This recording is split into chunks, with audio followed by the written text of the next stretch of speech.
ছোটবেলা থেকে এদেশে জন্মের পর থেকে যা দেখছি, যে ছোটবেলায় যখন স্কুল কলেজ মাদ্রাসায় যেতাম, তখন শেখানো হয়তো কিভাবে প্রতিবাদী হওয়া যায়, কিভাবে অন্যায়ের বিরুদ্ধে রুখে দাঁড়াতে হয়, কিভাবে সত্য পথে থাকতে হয়, সত্য কথা বলতে হয়। আর এখন বড় হওয়ার পরে যখন কর্মক্ষেত্রে আসছি, এসে যা দেখলাম যে প্রথমে শেখানো হয় কিভাবে তেলবাজি করতে হয়, কিভাবে মিথ্যার আশ্রয় নিতে হবে, কিভাবে দুর্নীতি করতে হবে।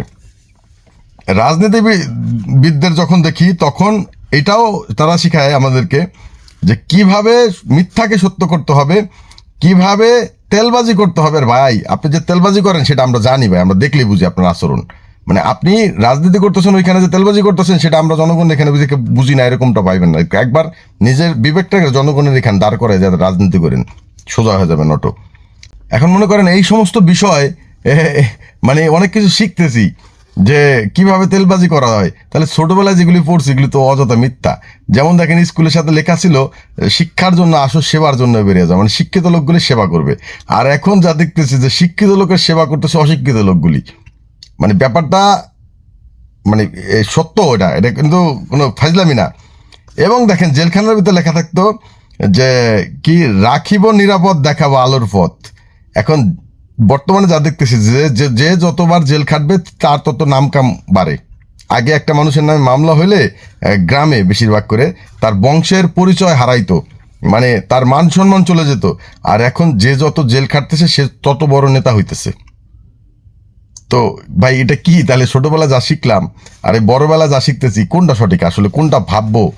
এই দেশে যে কি যে হচ্ছে, যেখানে টিচারদের সম্মান করা হয় না, টিচারদের সম্মানই বা কিভাবে করবো?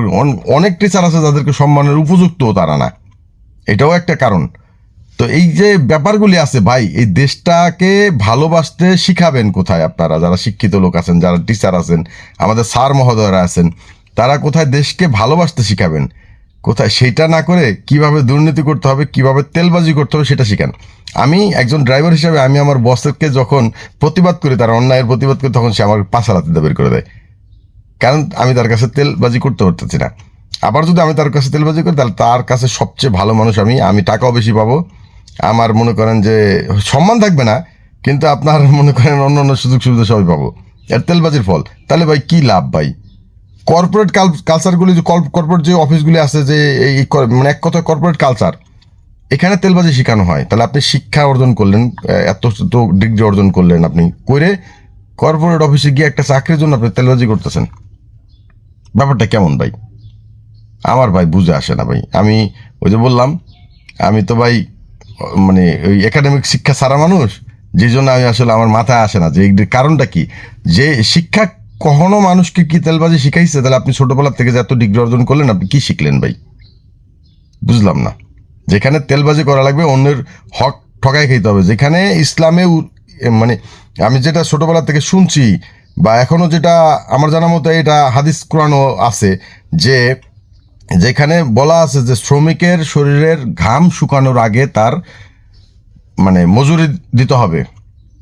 সেইখানে এগুলি কি দেখতেছি ভাই? তেলবাজি কইরা আপনারা শ্রমিকের হক কিভাবে নষ্ট করবেন সেই ধান্দায় ঘুরতেছেন। শিক্ষা যেখানে অর্জন করছেন সেবা করার জন্য, সেখানে শিক্ষা নিয়ে এখন সেবা নিচ্ছেন উল্টা। ব্যাপারটা ভালো লাগলো না।